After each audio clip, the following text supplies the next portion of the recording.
Hello everyone, and welcome back to 4KB Shorts, the Let's Play of Kerbal Space Program with Kerbal Space Adventures. I've been testing. I have been testing and testing and testing and working and trying, and it's been annoying. And the reason why I haven't included everybody is because if I had, it would have been like 10 videos of just testing.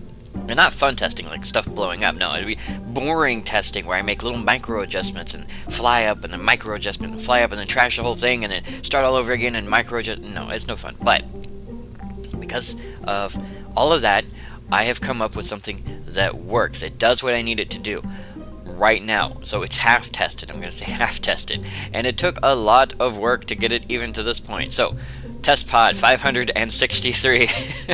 Yes, test pod 563. This is what I've created. This is the monstrosity that all of my testing has created for us. What the hell is that, you say? Yeah, I hear you there. What the hell is that, you say? That is salvation.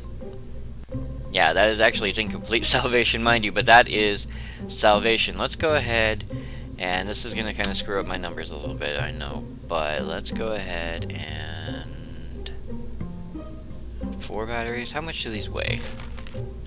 4 batteries should be okay. I should be okay. I don't need 4, but 4 should be okay. Or, you know what? Screw that. Alternative to that, excuse me. Nope.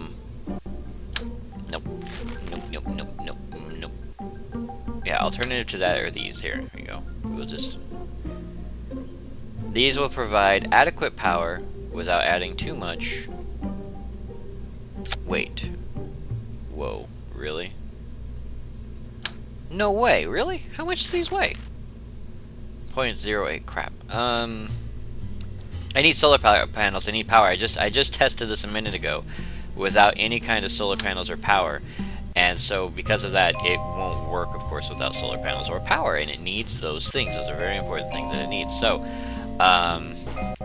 because it's going to be going out there into the world, and it absolutely needs power, and it's currently using this bomb, which has an electric charge of 7.5, and it uses 1.7 per minute. So it needs power. It needs just a little itty bitty bit of power. Okay, so yeah, I want to tell you guys what this is for without telling you what it's for.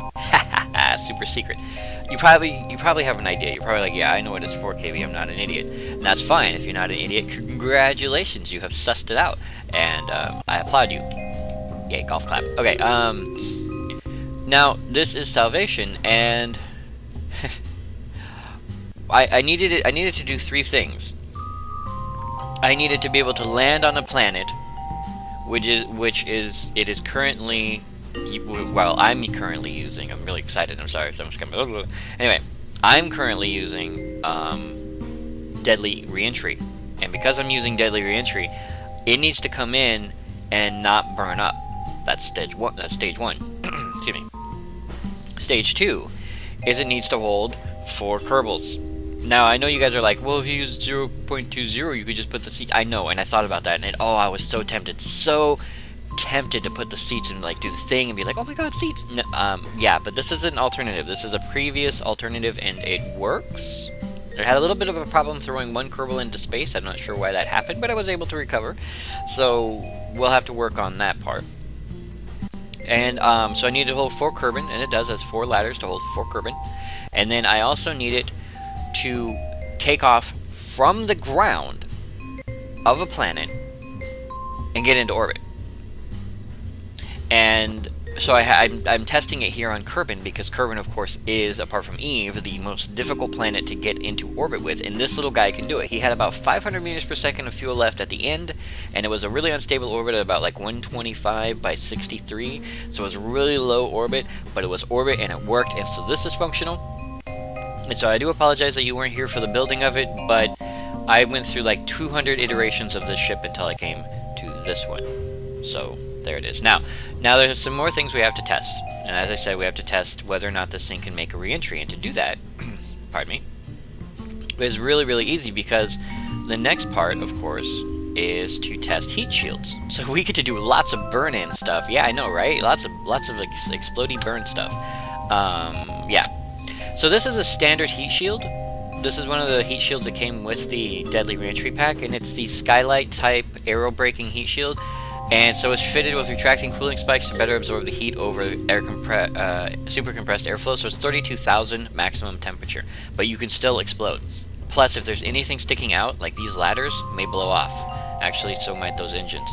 That's bad. Those are bad things. So we're probably not going to test that one first. This has slightly less ability to absorb heat, but it expands. It actually expands when you're outside on like the launch pad. So it's not this big. It's actually slightly bigger, which you can see here that it actually expands, and it's pretty awesome that it does. This is a 3-meter heat shield, which we probably can go with if we have burn up. If stuff starts breaking off, we can probably go with the 3-meter heat shield. And this will not be a factor. This heat shield is decoupleable. Pardon me. You can decouple it from the ship on its own. Doesn't require any special decoupler, so it's not a factor when it comes to taking off again. All right.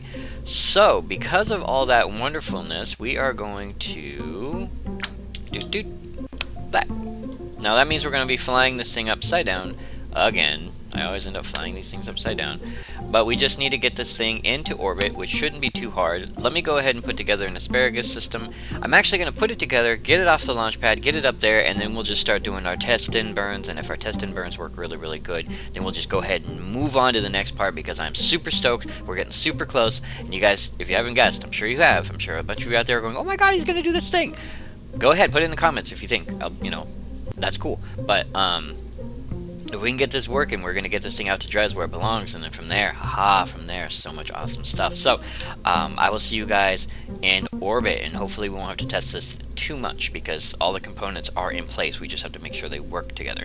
So I will see you guys there. Alright everybody, we are technically in orbit, and I say technically because we're actually not in orbit. If you check out our periapsis up there, we are at negative 216 by 110.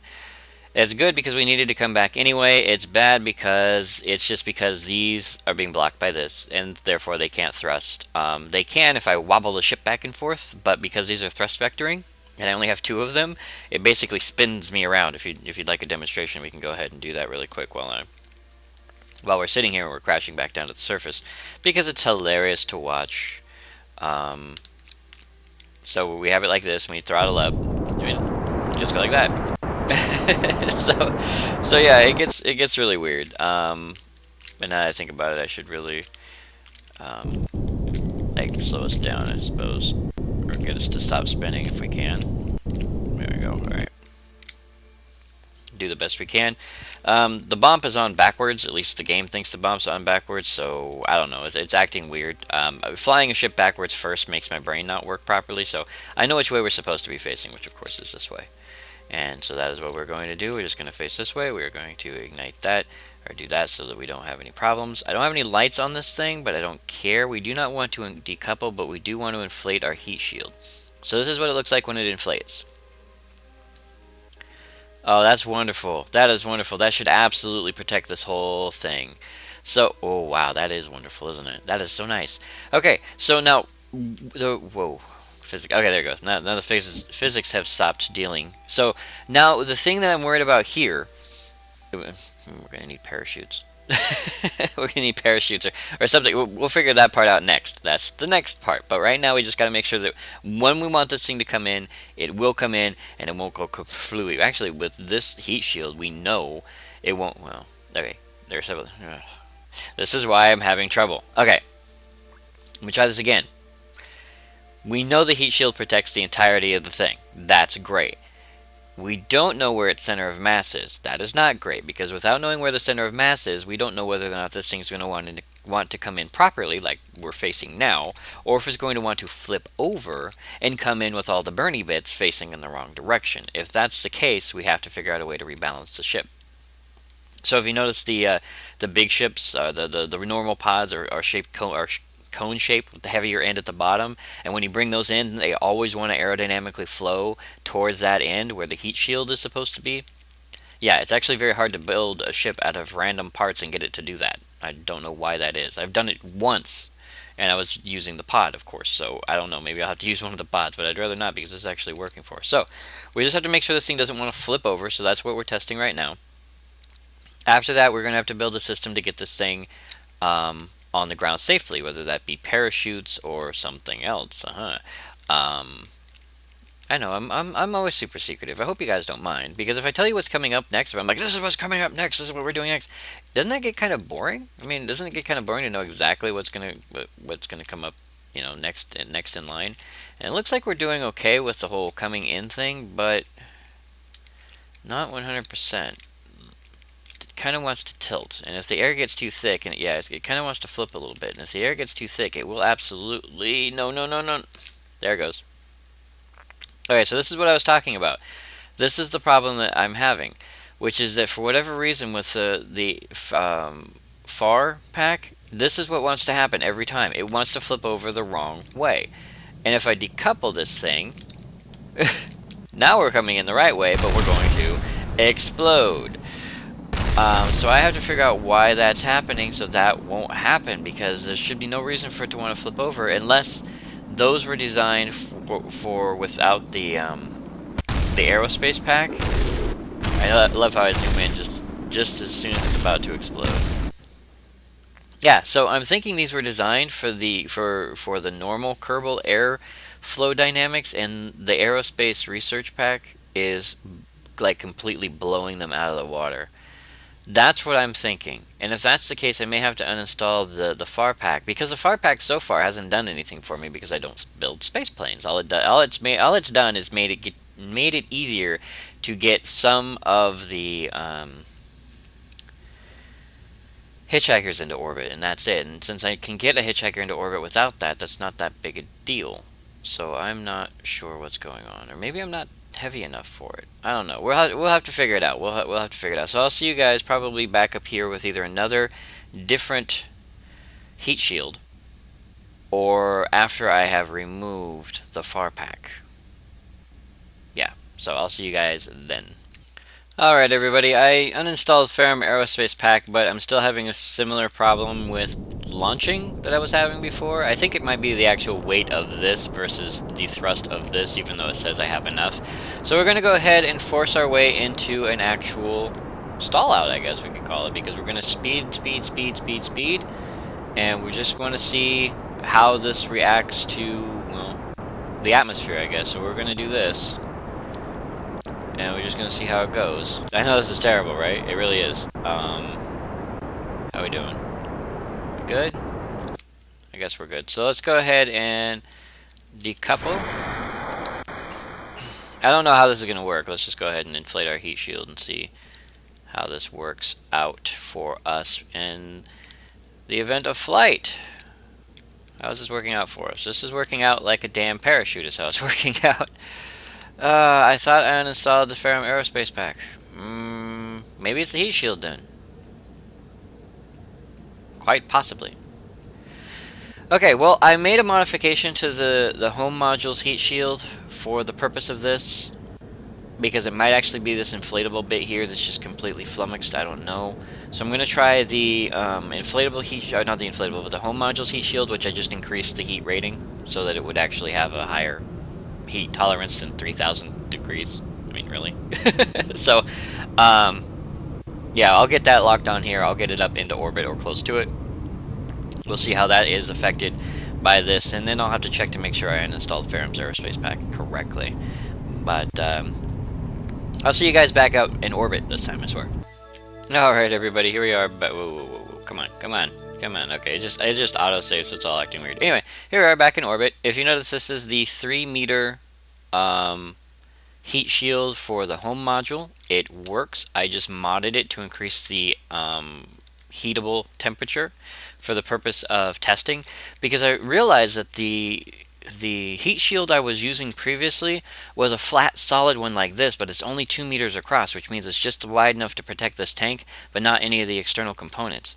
But the home module, which is 3 meters across, comes with its own heat shield, and actually says home 3-meter heat shield. The downside, of course, is it was made before heat physics. It was made before not the Ferrum, but the deadly reentry mod. It was made before all of that, so it has roughly the same heat characteristics as, you know, a piece of flimsy metal, which is 3,000 degrees. So because of that, or 3,000 corpusculars, or whatever they call a degree in Kerbal. I don't know if it has a name. I'll just call it degrees. But anyway, so it only worked for about 3,000, and there are parts out there. I think this one goes to 3,000. So what's this to be a heat shield if it's less efficient than this bit up here? So I increased it to maximum, I'll call it maximum, of the inflatable heat shields, which is 32,000 degrees, which I think is pretty average, or pretty good, because you can still burn up pretty easily in Kerbal atmosphere if you're not careful at 32,000. So it's not overkill. It's roughly the same as one of the larger ones. They put, for those ones, they put 24,000 for the ones that like are a steel plate, or they don't have the heat fins or any of that stuff. But honestly, 24,000 versus 32,000 is a big number, and this is all new.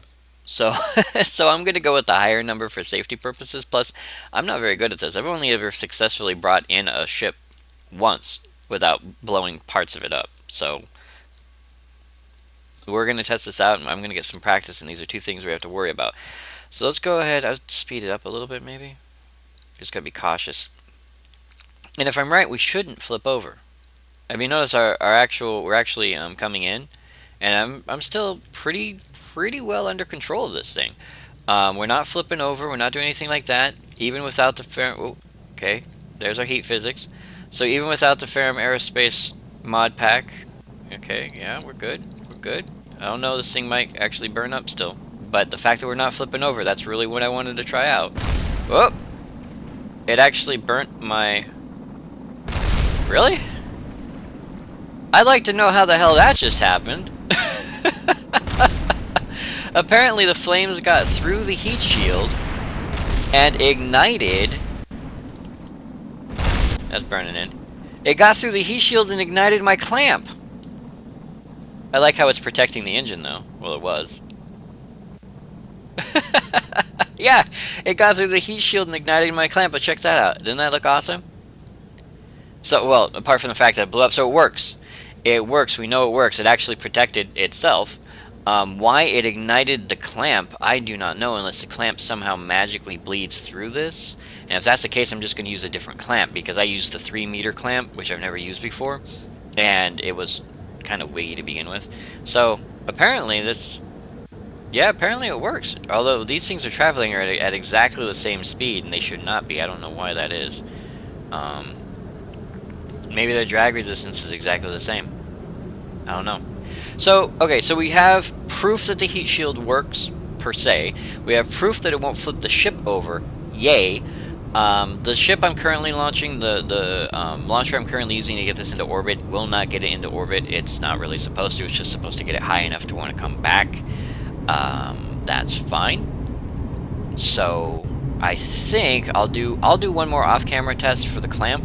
If another clamp breaks, then we'll know that it's a heat shield issue or it's a game physics issue. Are we like not even? No, we're falling. These things are like exactly the same distance apart. I'm just gonna watch to see if they actually hit at the same time, because that's just really weird that they're doing that. That they're like exactly 7.8 and 6.9 meters from the heat shield. I don't know why that is. Why they're stuck there like that.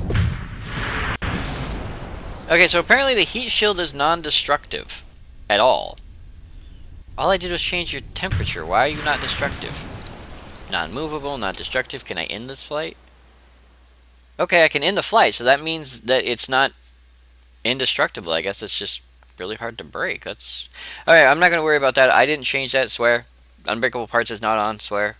But that may have been part of what caused the explosion on the clamp. Anyway, yeah, so as I said, I'm going to do off-camera tests for the clamp. We're going to see if that clamp blows. If that clamp blows, then I know it's going to be a heat shield issue, and we're still going to have to go for the other heat shield, which is going to upset me. Yeah, heat shield. Okay, so heat shield was damaged by engine exhaust when I ignited the engines, so that works. Yeah, the TRXL stack separator exploded due to overheating. So I don't know. So well, I'll test that out, and then we'll see if another clamp explodes. If it does, we're going to have to figure out a different heat shield for this, but we're getting close, which is good. So I'll see you guys there. Alright everybody, back inside the VAB. I was able to take this up into a stable orbit and bring it back down in one piece after about 12 editing attempts. I finally figured out what the one thing was that was causing the issue. And just in case any of you were curious, or have tried to use this heat shield and it doesn't work, the reason why it doesn't work is because in the parts file, this is the only heat shield that uses the heat shield animation. Yeah, everything else just uses, you know, as it comes into the atmosphere, it heats up and the flames go around it. But if you remember when we did the video before, just a couple seconds ago for you guys, how this was all red, that's an actual in-game animation. The problem is, that the reason like the deadly reentry mod heat shields don't use that is because the deadly reentry uses that animation to calculate heat. And since that's an animation that basically covers the entire thing, it was technically heating both sides of the heat shield like a hot plate, and then nuking the connector, because the connector was heating up. So all I had to do was increase the temperature, then remove that particular animation, and now it works perfectly fine. Like I said, it took me about 12 tries to figure that out, and that includes like exiting the game and coming back in. So that has been corrected. Now, since that has been corrected, our next step, is to get this thing on the ground in one piece. And to do that, we should... No, that's not what I wanted. Okay, that's not what I wanted either. Let's do this way. I forgot what parts I have attached. Okay, so there's that. Okay, so this is the whole ship, which is great. Not, you know, all that complicated crap over here is just all for lifting it into the atmosphere. Now, I guess what I just want, all I want, really, or the smartest thing for me just to want would be some parachutes, or a parachute, or a few parachutes. And they're around here somewhere, like these, like just a few of these here, like on top, I guess. We'll do 4, and we'll remove MechJeb, because I'm pretty sure MechJeb is going to cause an issue if we don't remove him. So come on, MechJeb, you and me, and the baby makes 3, right? Right. So we'll put that on the side, and that'll even us out for this ladder over here, just visually speaking. So 4 parachutes should be more than enough to keep this thing from ripping into pieces. I say that, but you know. But the problem is the more weight I put on it, the less thrust I have to get into the atmosphere. And as I said, I only had about 500 meters left. This is actually taken off our 500 meters. So I'm thinking what we need is an intermediary stage. And I know. But it looks like we're going to need an intermediary stage, because this right here, what we're looking at right here, is all I want. I don't want anything else. Even this heat shield is putting on weight, and this clamp is putting on weight I don't like. And for that, we're going to need an intermediary stage. Now, for the intermediary stage, this, I guess, will be, pardon me, this will be our battery stage, maybe? 200, I think it's, oh, it's tiny, okay. I keep thinking this thing is as big as this, but with only 200 power, and I'm like, why is that thing so huge? And it's like, because it's actually not that big, really. Alright, so that's like a, what, 500 battery, okay. And on that, we will put, I'm sorry, here, let me clear my throat actually outside the game for a second. Alright, I think I'm good. I do apologize that I kept doing that. I was hoping that like 1 or 2 would be enough, but no, it's all like, no, you need to really clear your throat, dude. Okay, so just put 4 of these on here really quick, just like that, nothing super spectacular. Heat, we're gonna need parachutes that don't rip off. And for that, let's put, what would we use for that? See, I told you I wouldn't leave you guys at a building. Building is important. You guys need to be here so I know what I'm doing, so I don't waste time, so I don't, like, have so many different thoughts about this thing. Although I did move where the heat shield goes, so now it's all, like, flummoxed. Why are you being weird? Stop being weird. There you go. So, yeah, something like that, and then I guess we just, like... No, that's not gonna work, like, at all. That's just terrible, isn't it? It is. That's horrendous. That should not be a thing. Okay, well, I guess you guys are okay here, but I may have to pause here for a second until I can get some kind of parachuting system worked out. Because the heat shield will slow us down when we're coming in, but the parachutes need to activate and not rip off. That's step 1 and step 2. So let's see if we can get some kind of parachute system working here, where it just won't rip everything completely off. And I will see you guys when I have done that. And no, I'm not trying to leave you out, I promise. It's I just don't know how I'm going to do it. And it's so much, it's such a waste of time to try to figure it out. So, you know, I got to get these videos for you guys. So, yeah, I'll get you guys here in a second. Alright everybody, here's what I came up with really quick. We still have the RTGs in the battery, just so this thing will be powered while it's out there in the space place without too much difficulty. I have 2 sets of parachutes, 2 sets of 4. I'm not going to ignite them at the same time. I actually have them set up to action groups so I can ignite 4 to slow us down, and then 4 more if we need them. Because I don't want to ignite 8, because if you pop out 8, I'm pretty sure it'll rip this whole thing completely off, and I don't want that. So I'm going to kind of try to keep it clean, keep it smooth. So this is going to be our thing. For now, it's about 10 tons, which is actually really light for what we're going for, because we're going to take it, and of course we're going to take it out using a, of all things, pardon me again, damn it.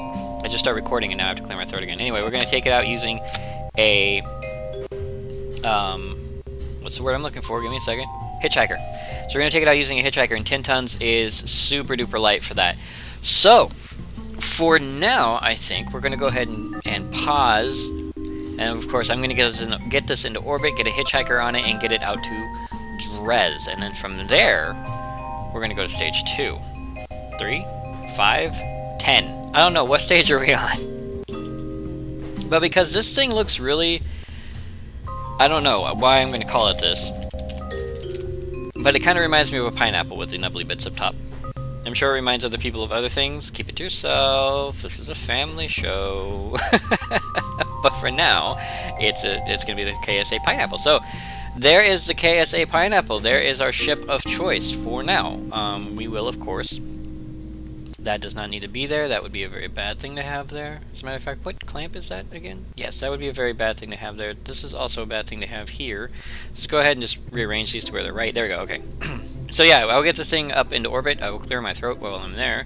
We'll get a hitchhiker on it. We will get it out to Drez. I will meet you guys there, and then we will move on to the next stage. And depending on how long the video has been with all the stuff I have to cut out, we will either continue on to the next stage, or I'll cut the video there, and then we'll continue from that point. So we'll have to figure that out, but I will see you guys at Drez, at least.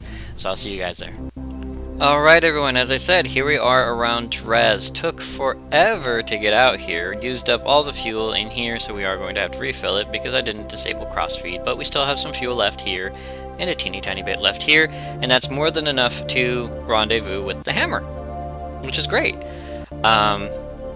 You may also notice down here in the corner we have a very scared Songbird who's very upset. He's like, what's going on? I don't understand. Well, you guys may be asking the same thing, so let's go ahead and zoom in a little bit. And if you look here between the pineapple and the hitchhiker, we have a little crew thing.